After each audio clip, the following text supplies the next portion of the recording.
Welcome to Native America Calling. I'm Sean Spruce. Jason Momoa leads both allies and foes in a fight against Western invaders to Hawaii in the new Apple TV Plus historical drama series Chief of War. And Inupiaq writer and filmmaker James Domick takes a new look at the motivations behind one man's violent attacks more than a dozen years ago in Alaska. The Hulu series Blood and Myth follows Domick as he explores cultural influences known to Alaska natives but largely dismissed by others. We'll hear about both of these films after the news.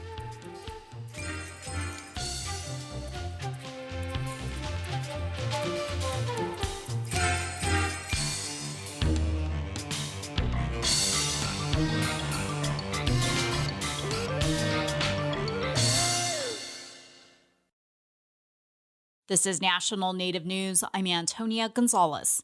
We recently talked to clients of the Northern Arapaho Reentry Program, which is helping people return home from out-of-state federal prisons and state incarceration to the Wind River Reservation in Wyoming. The reservation's home to the Northern Arapaho and Eastern Shoshone tribes. Many clients in the program say they're more confident now to stay out of incarceration with the program's assistance. Today, we'll hear from partners of the Reentry Program. Terry Smith, the program's administrator, is a former Northern Arapaho tribal attorney and judge who says she connects with her clients on a deeper level after she went through a public downfall a few years ago due to drugs. This day, she's picking up clients and driving them to appointments. She helps people with transportation, find jobs, and find benefits. I feel like this is just perfect for me. I've been in their position, right? I just want them to know that what they did and who they were before isn't who they have to be now. Our goal is for them to be self-sufficient so they can live a healthy life for themselves and their kids. The Reentry Program works with other organizations like Eagles Hope, located in the town of Riverton, offering 2-year sober transitional living. The facility is a former motel with 18 rooms with plans to expand. Devin Anderson is executive director of Eagles Hope. A lot of landlords don't want to deal with felons. We have been working closely with Terry on housing her people. We have one guy here that is he's a really fine example of what someone can do for themselves. He came here, he has a lot of medical issues. Terry helped him with his rental fees, a lot of driving him around. We're all really confident that he will be able to work again and have a normal life. Shannon McCorley is Eagles Hope administrative assistant. I would say about 70% of the people we serve are enrolled either Northern Arapaho or Eastern Shoshone. And I think it's because of lack of resources out there. So a lot of them want to come to town where there's more employment and more stuff to do, basically. It's awesome to see a lot of people that have gotten their kids back and have been able to find permanent housing, employment, vehicles, and seeing them out in the community. So at any time, I would say we have a waiting list of about 75 people. Tremaine Thunder is a Northern Arapaho Reentry client and was able to stay at Eagles Hope. Things happened in my body. I got in a bad car accident, and it broke me, literally it broke me, Thunder says the assistance he's received, especially from Terry Smith, has been a lifeline. Due to his bad heart and his medical condition, it was challenging finding services. This is a blessing for our people, and I'm glad this reentry is here, The Northern Arapaho Reentry Program also works with the Doya Natsu Healing Center. Kelly Webb is the executive director of the Health Center, which is the culturally based substance use and behavioral health program for the Eastern Shoshone tribe. Everything we do here is culturally based. So even when we're talking about brain science or other Western kinds of models, we put it back into the Shoshone medicine wheel and talk about it holistically. So we do a lot of holistic health services. We also have an office in Riverton, and that's how we have collaboration with Terry. Here again is Northern Arapaho Reentry Program Administrator Terry Smith. I want my clients to get a healthy life back. If they didn't have it before, to get it now. As long as they have hope and they work hard and they're accountable for what they've done, they can have a beautiful life. This story is a collaboration with First Nations Experience Television with support from the Public Welfare Foundation. I'm Antonia Gonzalez.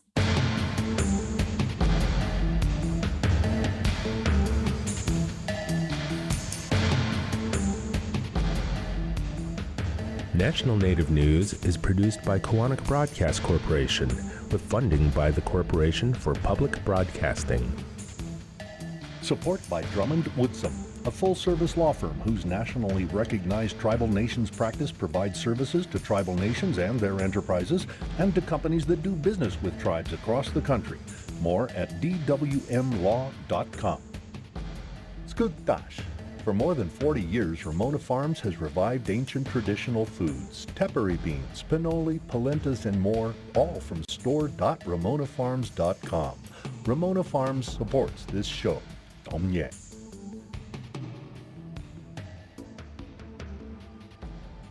Native Voice One, the Native American Radio Network.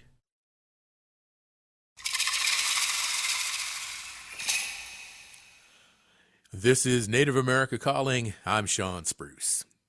The story of a bloody campaign to unite warring island kingdoms amid the threat of colonization comes to the screen in the new Apple TV Plus series Chief of War.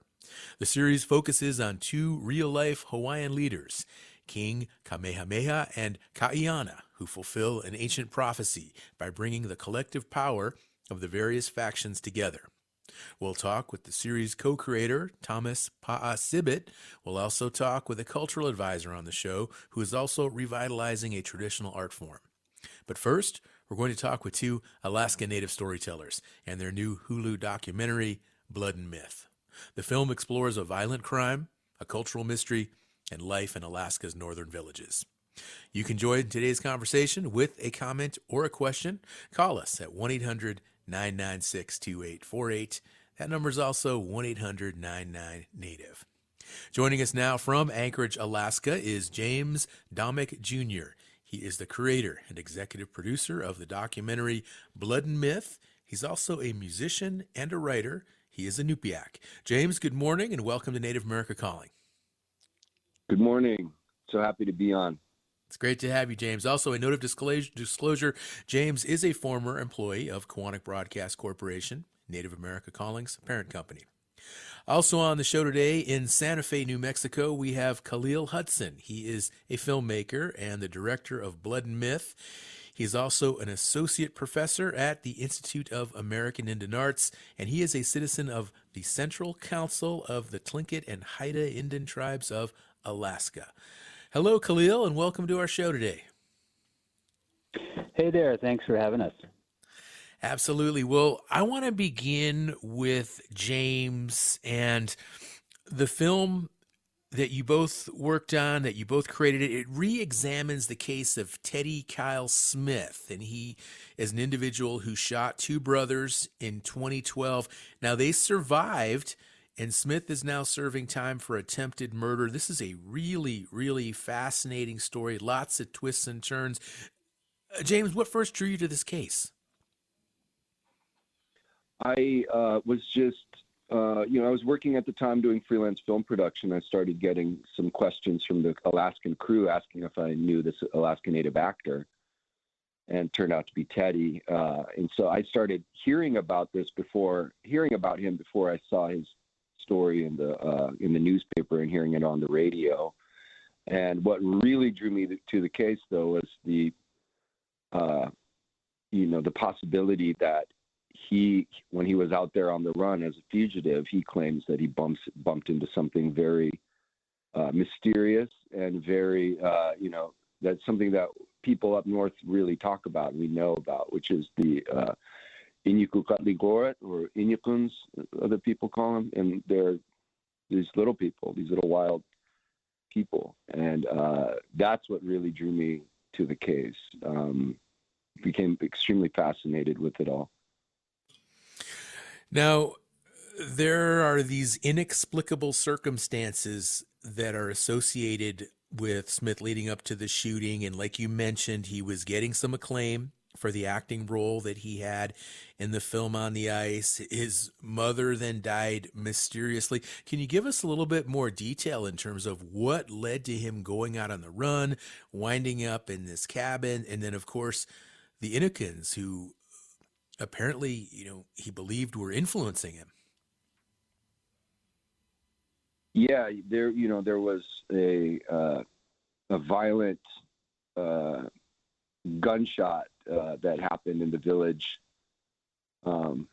directly before the incident in Cayena that sparked this whole thing with his mother.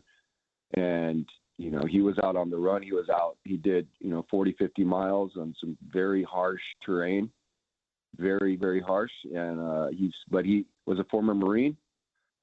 He was a very accomplished Iñupiaq hunter.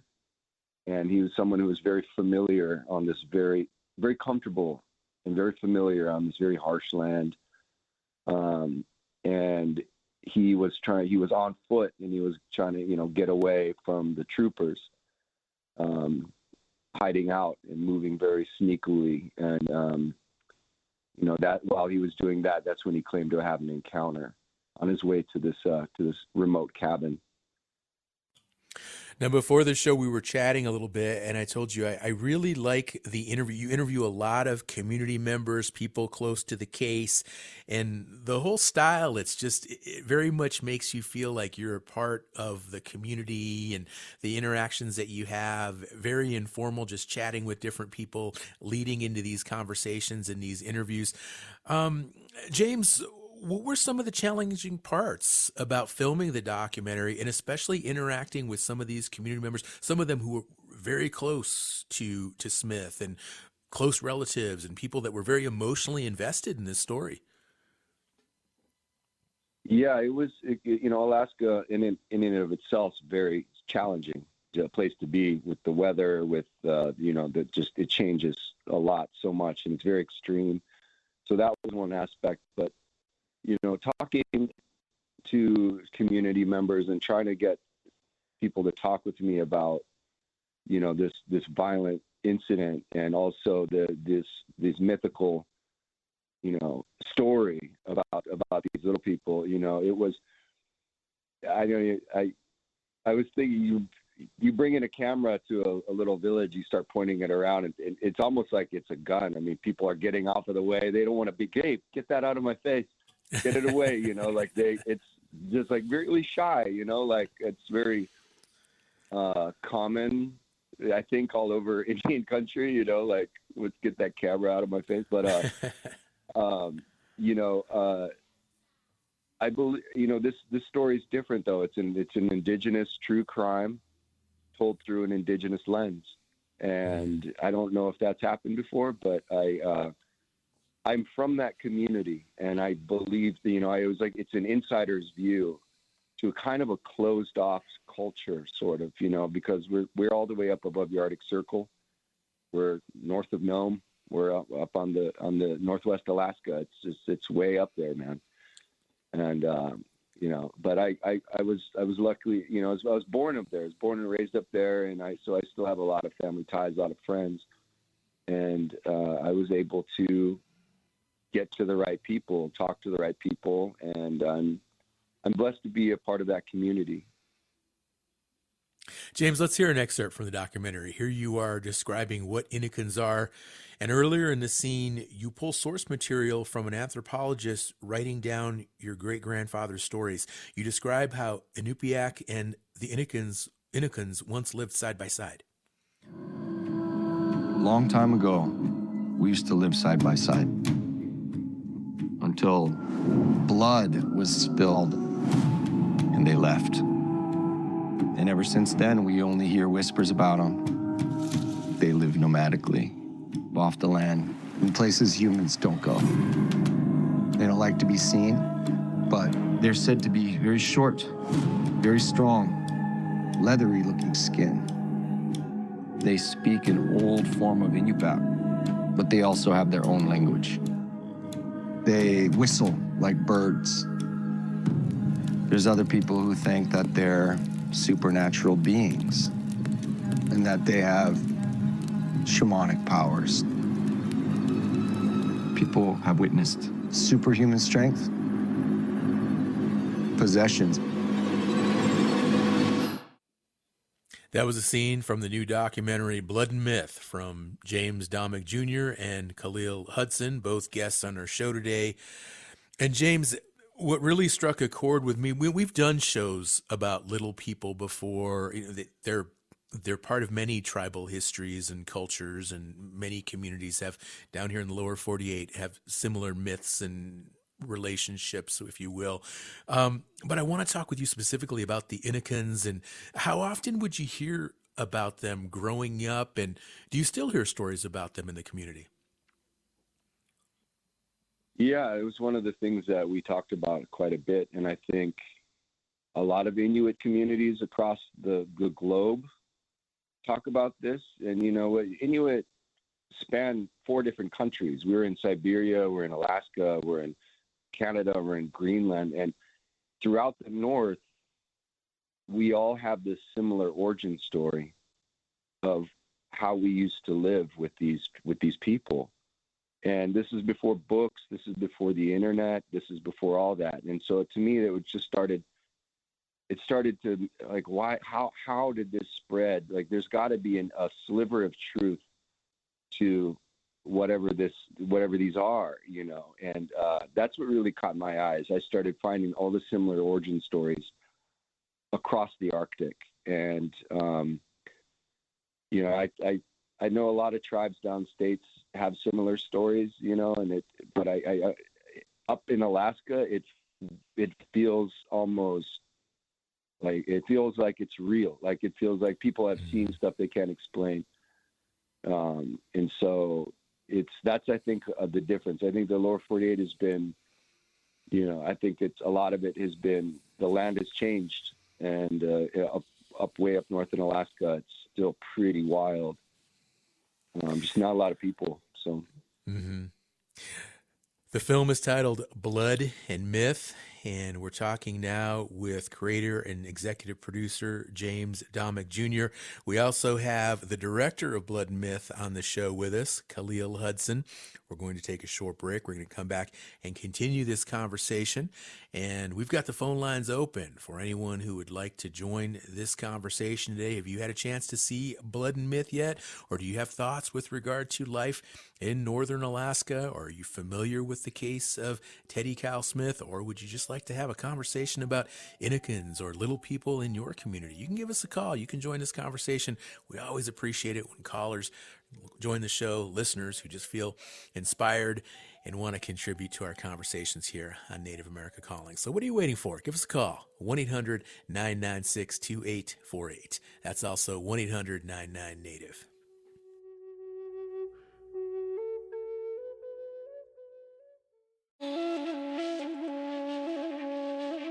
For the first time, 2 women hold the top 2 leadership positions in the Seminole Nation of Oklahoma tribal government.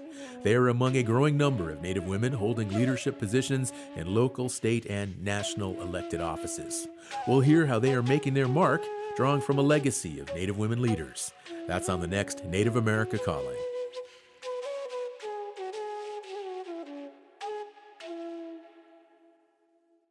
Support provided by Amerind. Amerind is 100% tribally owned and partners with tribes and their businesses to provide affordable commercial insurance coverage, protect tribal sovereignty, and strengthen Native American communities by helping to keep dollars in Indian country. Information about property, liability, commercial auto, and workers' comp available at Amerind.com. That's AMERIND.com. Thank you for listening to Native America Calling. We're talking now with James Domick Jr. and Khalil Hudson about their new documentary, Blood and Myth, which is available on the streaming service Hulu. You can join our conversation with a comment or question by calling 1-800-996-2848. That number is also 1-800-99-NATIVE.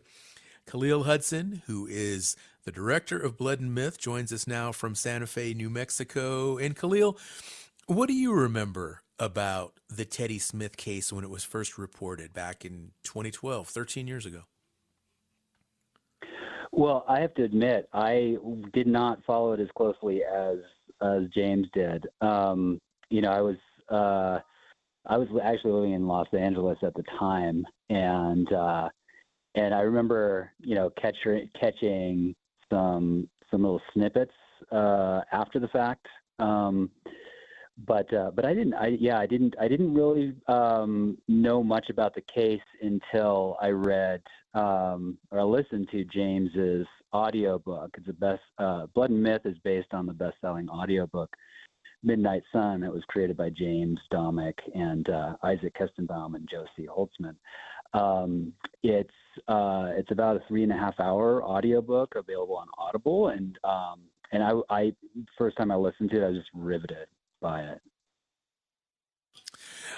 What do you think, Khalil, in terms of having two Alaska Native filmmakers bringing this story out? What special insights, what types of resources or assets were you able to provide that other types of filmmakers just wouldn't be able to do? Well, the story really resonated with me on a couple of different levels. I'm from Southeast Alaska. I'm from Juneau. And we don't have little people in our stories, but we have, similar beings. We have the Kushtaka, which are shape-shifting land otters that are different, but there are some similarities. So I kind of resonated with the story on that level. I've also kind of, there are some parallels between my journey and James's journey and Teddy's journey. And I've also just spent, of course, being born and raised in Alaska, I've also spent a lot of time out on the land and filming in some harsh environments, including quite a bit of time in Alaska. So, I've also, spent a lot of time in filming in other Native communities around the country that have, are somewhat closed off, and so, I'm kind of had experience with making sure that we were bringing a lot of sensitivity to what we were what we were asking of people. Khalil, what type of reception are you getting so far with regard to people who have watched the documentary? Because I imagine a lot of Native people would watch this and say, yeah, little people, I'm familiar with them. I understand this. I believe in this. And then I'm thinking other people might be like, oh, wait a minute. Really? Is this just an excuse to try and get out of a crime? What are people telling you? Yeah, well, I mean, I think the response to the film itself has been, really positive from all angles. I think that that is a question that we interrogated in making the film, which is, did Teddy have these experiences out on the land? It's kind of the central question of the film, and so, I think if you are from Alaska, especially if you're from, some of these communities up north, there's no question as to the existence of little people. They exist. And so within those communities, everyone up north has either a story themselves of an encounter or an experience, or a second hand, right? They have a friend or a relative or somebody that they know that has had an encounter with little people. So there really isn't that question, within the community isn't a question. As far as like the kind of larger, viewership, it's absolutely a question that we wanted to pose to people, is like, what happened out there? What did Teddy see? And part of our reason for kind of doggedly pursuing an interview with Teddy is to hear the truth directly from him. And so the film builds towards this meeting with Teddy. Khalil, can you talk a little bit about what the collaboration process was like working with James? Yeah, it was quite collaborative. I mean, James and I, in pre-production, I should say we had an amazing team that we worked with at Citizen Jones. And, you know, our post team, we had incredible editors working on this project. And so it was, you know, absolutely a collaborative effort all the way from pre-production through post-production. As far as James and I, you know, we wanted to maintain a smaller footprint when we were out filming. And so, you know, a lot of the time that we spent up north, you know, it was a very small crew. You know, we had our DP, our director of photography, James. I even recorded sound for a number of the scenes, including the interview with Teddy. And so we just wanted to keep things intimate. And it was quite collaborative between James and I. You know, James is an incredible storyteller, as you know, anyone who sees the film or listens to the audiobook will discover. And so it was, you know, it made my job easier. It was more about like, kind of like you know, how are we going to bring this information out? And then collaborating with James on how we do that. It was also, you know, quite collaborative with our efforts to kind of, you know, secure some of these interviews with folks that were reluctant to speak. There are a number of interviews in the film that were actually quite difficult to come to. And, you know, it was kind of between James and I kind of working, you know, gaining trust and kind of, you know, making sure that people understood our intention with the story that really, you know, was the reason why we were able to kind of get conversations going with certain people. James, back to you. And this project, this whole story has, I mean, about a decade of your life you have spent developing and researching this story, learning about this case. And of course, we just heard Khalil mention the audiobook Midnight Sun. So in watching the film, it's very much, you can tell this is a journey for you as well, just coming to terms with what this all means for your own community and for your people. Is it complete for you now? Do you have closure here, or do you still have unanswered questions that you're curious about? Yeah, it's been a long while. I've been working on this for a while, and it actually feels really good to get this documentary out. I've been finally been able to relax and you know, take it easy a little bit. It's been a real labor of love. Yeah, I'm still left with quite a few questions. I did have a lot more answered when I made the audiobook for Audible. You know, when I finished that, there were still some questions. When I made this, with the team, it answered a few of those, but it opened up a whole other couple doors of questions. So what's been interesting is people from up north who have seen the documentary have felt emboldened to message me and tell me of their stories. And then they said, you know, I had something happen strange. I didn't want to talk about it. I was scared I was going to lose my job. These are sane, competent people, and they are explaining what they've experienced way out in Alaska's backcountry. And it's opened up a few more questions, and but it's been an amazing process, and I can't believe it's over. I hope to work on another one someday. So. Okay.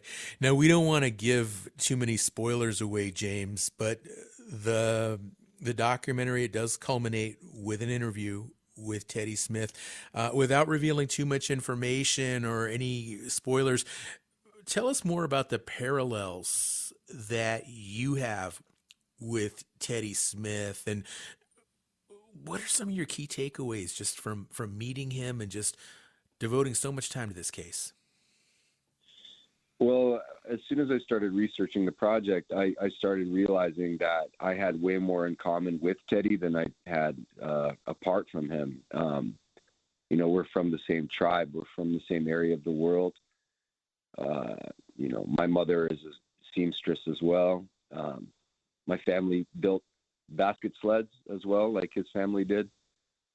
And, you know, he had these acting opportunities kind of fall into his lap, kind of the way I had some of my experiences doing. So, I don't know. We both love basketball. You know, we really bonded on that. But yeah, it had more in common with him than apart. And that really helped to kind of, I think, understand the story a little bit more. Like I was kind of sensitive around certain things that I knew he would be sensitive about, you know. So, but yeah, it was strange. It was very intense to go into that prison. And when you see razor wire that's frozen at 10 below, and you see that frozen razor wire, it just looks colder, it looks sharper, it looks more dangerous. It just felt, you just really felt it. It felt really real when I saw that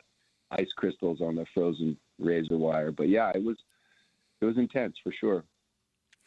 James, we talked with Khalil earlier about how different audiences might interpret the story. They might interpret some of the cultural elements. And we talked about how ultimately there's like this question with regard to, you know, Inupiat culture and then mainstream culture and how that correlates into the justice system. And towards the end of the film, you pose this question: who gets to decide the truth in a situation? What is it? Is it the Inupiat culture? Is it Native culture, indigenous culture and ideology? Or is it mainstream Western society that ultimately has the final say here? Do you think this film gets us any closer to answering that question? Because that's a bigger question than just this story in this case. That extends across all Turtle Island. Who gets to tell the truth? Who does, James? Yeah, you know, that's when you pull back the layers, you definitely find that question in the doc, and it is a theme that resonates all over Turtle Island for sure. And you know, I mean, I don't know. It's one of those things where, you know, archaeologists are finding evidence that Inupiat people have lived in our area of Alaska for at least 10,000 years. And if you lived in the same neighborhood if your family lived in the same area, same neighborhood for 10,000 years, you'd have some stories. You would have some stories from that area. And, you know, and yeah, you know, Alaska's been a state not that long, you know, 1959, we became a state. So I don't know. It just feels like we've been here for a long time, and we, you know, we have these stories, we have these experiences, and yeah, who gets to decide? I don't know.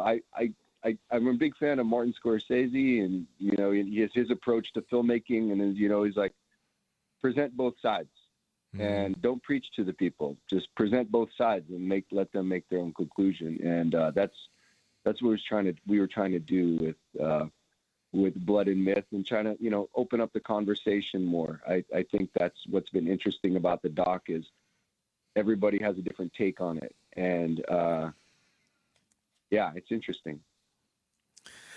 Well, James, thank you so much for joining the show along with Khalil. Really appreciate just all the time and energy and effort you and, of course, the community put into this project. Great work. Thank you very much. Thanks so much. Absolutely. Let's go ahead and switch gears now. And joining us is Thomas Pa'a-Sibit. He is a writer, producer, and co-creator of the Apple TV Plus series Chief of War. He is Native Hawaiian. Thomas, hello, and welcome to Native America Calling. Hey, aloha Friday. How are you? I'm doing well, thank you. Also joining us is Rick San Nicholas. He is in Modesto, California, and he is a master Hawaiian featherwork artist and an advisor on Chief of War. He is Native Hawaiian and Chamorro. Rick, good morning and welcome to the show as well. Aloha, good morning. How are you folks doing? We're doing wonderful. Yeah, thank you, Rick. Thank you both for joining the show. And we're going to take a break here in a couple of minutes, but let's go ahead and get started because Chief of War, Apple TV Plus, big budget, blockbuster type of series. And Thomas, this is a dramatization of actual events in Hawaii's history. How well known is this history among Native Hawaiian people? Well, the central story is usually told through Kamehameha, right? He's the great unifier of the Hawaiian Islands. And so the unification process is actually pretty well known. It is talked about in schools from little kid times, but it also represents this warrior culture that, has kind of been suppressed in tourism. So, with tourism, there's a focus on, the aloha, the hospitality of the Hawaiian Islands. But, we still see ourselves very much as, descendants of this warrior culture. And so because of that, the story of Kamehameha is widely known. The story of Kaiana is not. And that's why we wanted to take this lens. Kaiana was he is a chief of Kamehameha, but that's not his origin. He was actually from Maui Island. He fought with the Maui king. At this time, each of the kingdoms were seen as separate. They were almost like separate countries. They weren't a unified people. And so Kaiana actually fought on a different side, but didn't agree with the king. He also ended up on a foreign man's ship and traveled throughout the world and just learned a lot about, warfare and, the way things were done. He was the first Hawaiian chief to ever travel outside of Hawaii. And so when he came home, he had 10 war canoes. It took them 10 war canoes to fill all of the, ammunition and, the muskets and everything that he brought home. And he joined Kamehameha. Chief of War, Apple TV Plus series just released. Stay with us. We'll be right back and continue this conversation. The annual Indian Nations Conservation Alliance National Conference in Las Vegas, October 14th to the 16th, is a movement. Natural resource management, conservation and land stewardship, agricultural technology and innovation. Internationally acclaimed regenerative rancher Alejandro Carrillo will speak on ancestral land practices and sustainable food systems. Info and registration at inca-tcd.org. Inca supports this show. You're listening to Native America Calling. We're speaking with two people involved with the new Apple TV Plus series Chief of War. What are your thoughts on bringing Native Hawaiian history to TV screens? You can join us by calling 1-800-996-2848. That's also 1-800-99-NATIVE. One of our guests today, Rick San Nicolas, is a master Hawaiian featherwork artist, and he's also an advisor on Chief of War. And Rick, what's also really fascinating here is you are a direct descendant of King Kamehameha. How do you think the film portrays this very important historical figure and a relative of yours? Well, the portrayal in the movie is a long tale, and the way that Pa and his team, Jason, and I think the other advisors that work with it did, they did a lot of work. They did a lot of work with the research, pulling the story out to where it can be told on screen, and and even as me as a viewer and watching this, I think it's really a good thing on the line of how that they put the storyline together, the way that the actors were chosen and selected, and how they portray their parts. Kamehameha as a Hawaiian chief at the time, right now during the show with Kaiana is. I think this is something that probably a lot of people, haven't seen as far as being portrayed on a movie set or on a show set or however, but on screen, watching that is pretty amazing because the team did such good work in the research that they had done, that where this type of a story and talking about the unification of the islands and how they were unified.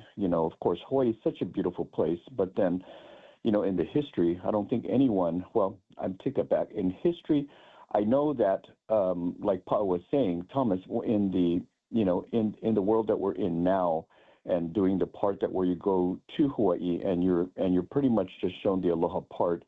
Native Hawaiians really understand the stories of what Hawaiians had gone through, and this is before, and this is way before like the takeover of the Hawaiian Islands. When the missionaries and when the first ships started to come over, and so even at this time of the story, when ships are coming over, watching some of these things, and even last night was the new episode 8. And, my goodness, that was an incredible show. Episode 7, which showed, the first attack on the Hawaiians in the communities that they were in, and showing that what Kamehameha had done and how he was trying to, to control and to rule. I think all these parts of what they're doing is really, really, really incredible. So my hats off to this entire writing staff, and to Pa and Jason and all the people that had put in the research on this. I think it's just incredible. Rick, it really is just an amazing effort. Fantastic cinematography, the views of the ocean waters, the hills, the landscapes.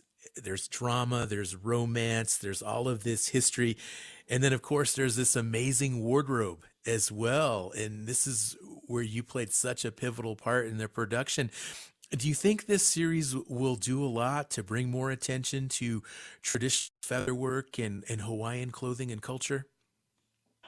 I think it does, because at the very beginning and just when Pa had called me, and the first time we had talked before that there were, people working, and before that, this is before that they went into production and so forth, just in conversation and knowing that what the storyline is, that was one of the questions I asked him is what are you guys going to do for, the part about the featherwork and in costumes and such, because, I don't think that at any point of doing a movie, a TV show, documentaries, I've worked on all of them, that the story can be told correctly without the Hawaiian featherwork, because it's such a big part of what the history is about Hawaii.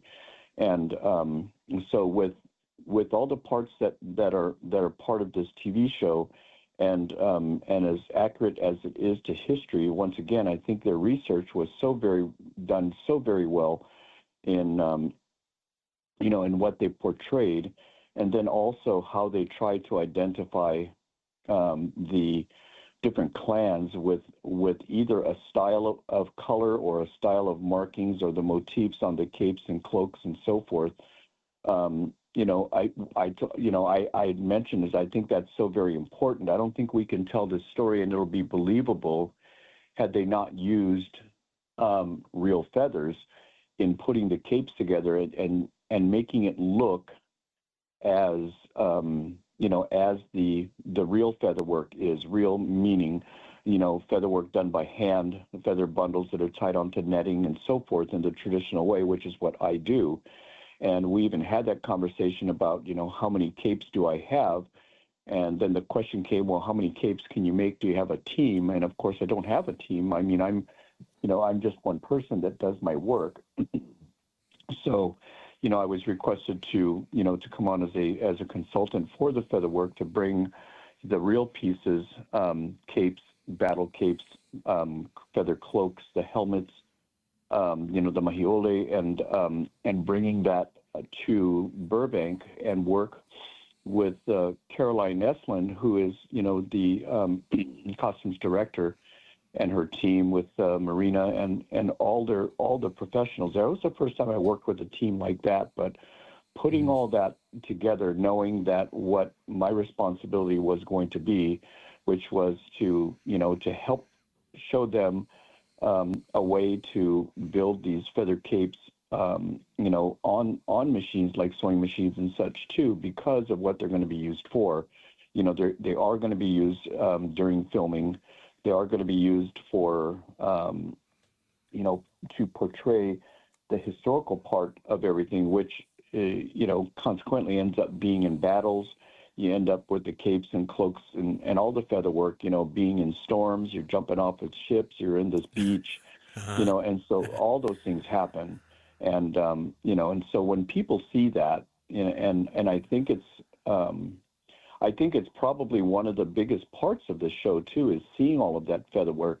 And so, yes, I think it really does bring back to life the remembrance of things like that. And so for me also, because I teach workshops like this, and I teach only in Hawaii, because to me it was only important to teach in Hawaii, and because there's so many Hawaiians that are not on Hawaii that are here on the mainland side that also want to learn. But, my focus is teaching in Hawaii until I feel it's comfortable and there's enough people that have learned, and it is, and it's building and building. So to me, it's just like a renaissance. We're trying to bring back an ancient art form. So when people see this, there's more people that want to learn.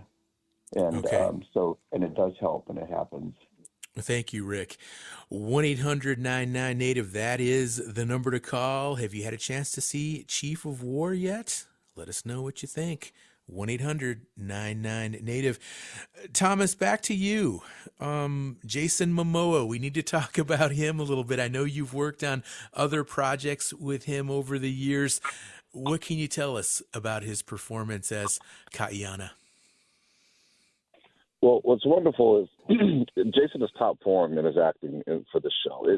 And I'm not just saying that. Like you said, I've known him for a long time. But one thing that I think audiences are really going to be interested in is not just what he does in front of the camera, but he directs episode 9. He directs the finale. So because he does that, this show in its creation, right, it's created by Hawaiians, it's produced by Hawaiians, it's written by Hawaiians, it's acted by Hawaiians. And then because he directs it, it's directed by Hawaii. We've never actually had that, especially at the level in which we're trying to, push the show out in a production of this size. So it's quite amazing. Like, yes, I enjoyed watching him, really perform some of the best work he's done. But really the exciting part was to watch him direct, because it is important that Indigenous people have full control, or at least as much control as possible, to tell their own stories, to tell their own narratives, and to be able to do it at this level meant a lot. I mean, they needed to trust us. They needed to trust what we were promising that we could do. And, all we could really do was learn from the Indigenous, people that have gone before us. And, we're big students and fans of Native American film and, the actors and the work that they've done. And, in a lot of ways, we've referenced, that work and what we were building. And I think, it's a great time, and it's a great time for Indigenous storytelling, but we need to lean on each other and represent each other and have the opportunity to learn from those who have come, and hopefully we can be an inspiration for those who come next. Thomas, you mentioned the Native Hawaiian representation throughout all levels of the film, both behind and in front of the camera. However, the show did attract some criticism for casting other Pacific Islanders, for example, Maori actors. Can you tell us more about what went into the casting of some of those roles? Yeah, well, I mean, it's pretty simple when you really get down to it. Is that it's about a lack of representation, right? Like Hawaii and Hawaiians in general have never really had access to the industry, right? Where in New Zealand, they have been building and telling their own stories for a very, very long time. And it's not uncommon for them to, see themselves on film, to hear their language on film. And so they're very much a part of a film community. And because we have a lineage connection to Aotearoa New Zealand, then that's really what we needed to do. We needed to lean on them as well. So, but just to put into a little bit of context here. So we couldn't film the entire show in Hawaii, and we were told we could go to the Dominican Republic, to Puerto Rico, or Thailand.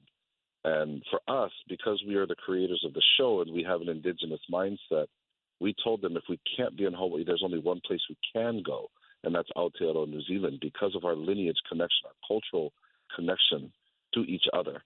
And I hope, and And this is why I say our connection to Indigenous film people in general is that we do need to lean on each other, you know, because we're not at a place where we could 100% have Hawaiian representation as far as actors are concerned. And, you know, we've seen it through the Native American community as well. I mean, if you're telling a story specifically about one tribe, you know, historically up to this point, and, you know, hopefully things are changing, but, you know, the best Native American actors come from all different tribes, and they come together to help tell this narrative, you know, and that's the way it is for us in the Pacific as well, you know, and I actually have no issue with it at all. I think it's very important. As a matter of fact, that, you know, we were even open to, you know, opening the casting pool to Native Americans if necessary, because, you know, we do understand each other, you know what I mean? And you guys have, oh my gosh, I mean, we grew up with,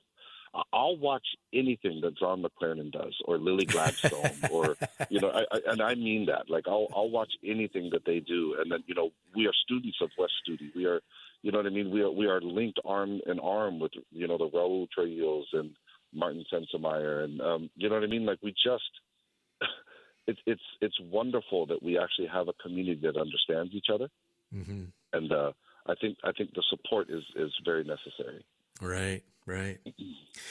Well, Thomas, this is a monumental achievement that you folks put together. It really is just, it's epic. And a lot of great history. I learned so much about the history of the islands watching. I was able to watch a couple of episodes myself, but now you must have the wheels turning. Are there other periods of Hawaiian history, other historical figures or events that you think might also make good shows or movies? And, you know, some of them I won't even get into now because it actually is something that it's always been part of the plan, to be honest. To put something out like this was always going to be, if we could pull this off, then we know that there'll be more, you know, looking to Hawaii and Hawaiian stories. And I will say this, as far as Indigenous people are concerned and our stories, our history, anything that modern society is dealing with, we have a story for it. At any given time period, we can talk about some of the same things that's being dealt with now. As a collective society, we have a story that matches, that lets us know, you know, what was good, like good solutions, bad solutions, you know, things that didn't work, things that do work. And so just like any other great story, I think we position ourselves as storytellers to be able to tell stories that cause people to think and cause people to really, you know, start to see the world from a different point of view. And that's really what we got into this for. You know, to tell a story like this can be entertaining. It should be entertaining, and people should be able to enjoy themselves and learn something along the way. But what it really does is it allows us to really start the conversations that are so sorely needed. You know, I truly believe that the world is primed for healing. And if you know more about, you know, me, and I know more about you, then now we can start to have the conversations that need to be had. So, you know, just like Uncle Rick was mentioning, episode 7, you know, tells the story of what we call the Olowalu Massacre. And that massacre is Hawaii's Wounded Knee. It's our story that tells something very, very similar. And so when we have an opportunity to see it, to show audiences, it's forcing people to look back at ourselves and say, okay, you know, what do we need to do from here? How can we move on in a place of understanding? You know, history shows us what worked or what didn't work.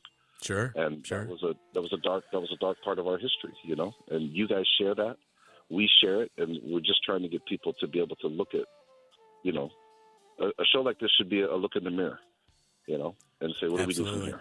Absolutely. Thomas and Rick, thank you so much for joining the show. Unfortunately, we're out of time, but big thanks to our 4 guests, Rick San Nicolas, Thomas Pa'asibit, and our earlier guests, James Domick Jr. and Khalil Hudson. Join us again Monday when we'll talk about Native women making their mark as community and political leaders. I want to give a shout out to our hardworking crew in Albuquerque, New Mexico, who makes Native America Calling possible, and also our parent company in Anchorage, Alaska, Koahnic Broadcast Corporation. Hope you all have a safe weekend. I'm Sean Spruce.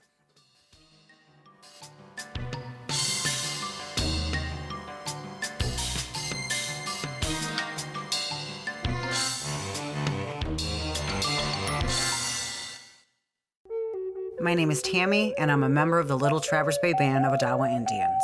Smoking gave me heart disease. I used to think of cigarette smoking as something that only affected me. Then at just 44 years old, I had to look into my mom's eyes on the way into emergency heart surgery and tell her, "Mommy, I promise I won't make you bury me." My tip is, think about the people in your life who love you. They go through the pain too, maybe even more than you do. The people you love are worth quitting for. You can quit. For free help, call 1-800-QUIT-NOW. A message from the CDC. More than a museum, the Alaska Native Heritage Center represents all Alaska Native peoples in a living cultural center where the traditions, languages, and arts of Alaska Native peoples come to life through cultural programming and exhibitions. Life-size village sites, live performances, demonstrations, and dynamic exhibits are all just minutes from downtown Anchorage. Open 7 days a week, there is always something new to discover at the Alaska Native Heritage Center who support this show. More at alaskanative.net.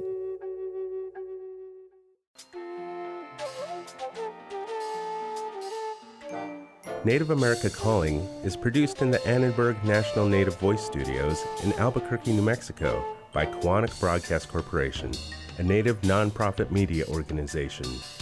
Funding is provided by the Corporation for Public Broadcasting with support from the Public Radio Satellite Service.